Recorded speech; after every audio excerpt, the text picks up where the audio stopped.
السلام علیکم ورحمۃ اللہ وبرکاتہ۔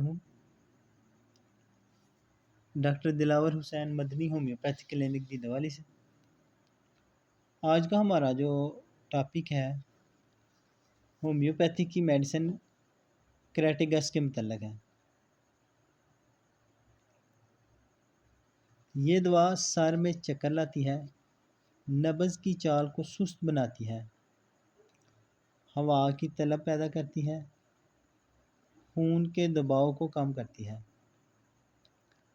دل کے عضلہ پر اثر انداز ہوتی ہے اور مکوئی قلب ہے، مگر دل کے غلاف پر اس کا کوئی اثر نہیں ہے۔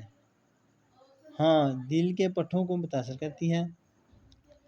دل کے پٹھوں کی سوزش جب دل اپنی اصلاح کرنے سے رہ جائے تو یہ دوا اس کی مدد کرتی ہے۔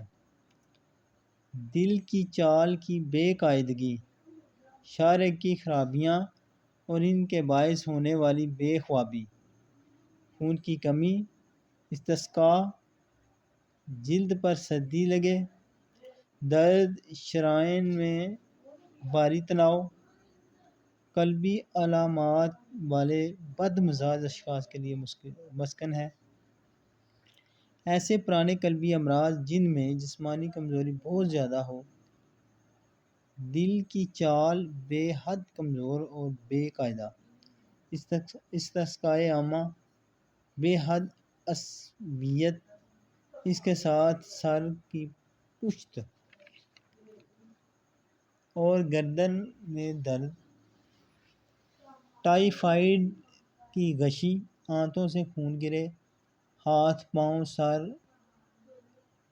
پاؤں سرد اور جسم کا رنگ زرد، نبض اور سانس کی چال بے قاعدہ، سینہ میں بائیں جانب ہنسلی کی ہڈی کے نیچے پردرد دباؤ محسوس ہو، ضعیف معدہ اور اعصابی تھکان، اس کے ساتھ ہارٹ فیل ہونے کا خدشہ، گاٹھیا کے دردوں کے بعد ہونے والی قلبی شکایتوں کا ابتدائی زمانہ، شریانوں کی سختی۔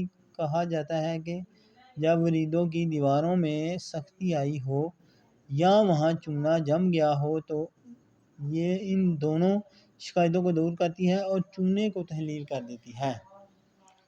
استسقاء جو قلبی مرض سے وابستہ ہو اس کے لیے بہترین ہے۔ دل کی چربیلی خرابیاں، شارع کے امراض، ذرا سی محنت کرتے ہی زبردست دم کشی ہوتی ہے مگر نبض کی چال نہیں بڑھتی، کھانسی ہو دل پھیل جاتا ہے، پہلی آواز کمزور ہوتی ہے، نبض تیز بے قاعدہ کمزور، رک رک چلے، کواڑیوں میں مرمر کی آواز، ہاتھ پاؤں کی انگلیوں کا رنگ نیلا پڑ جائے۔ تو اس میڈیسن کی جو علامات میں شدت ہے وہ گرم کمرے میں ہوتی ہے، اور اس کی علامات میں کمی جو ہوتی ہے کھلی ہوا، آرام کرنا اور خاموشی، اس سے اس کی علامات میں کمی واقع ہوتی ہے۔ تو یہ تھا ایک مختصر سا کریٹیگس کا تعارف۔ ویڈیو اچھی لگے اسے لائک، شیئر اور کمنٹس کریں، اور دوست احباب کو بھی بھیجیں تاکہ اگر کسی کو یہ مسئلہ ہے تو وہ اس سے استفادہ حاصل کر سکے۔ دعاؤں میں یاد رکھیے۔ اللہ حافظ۔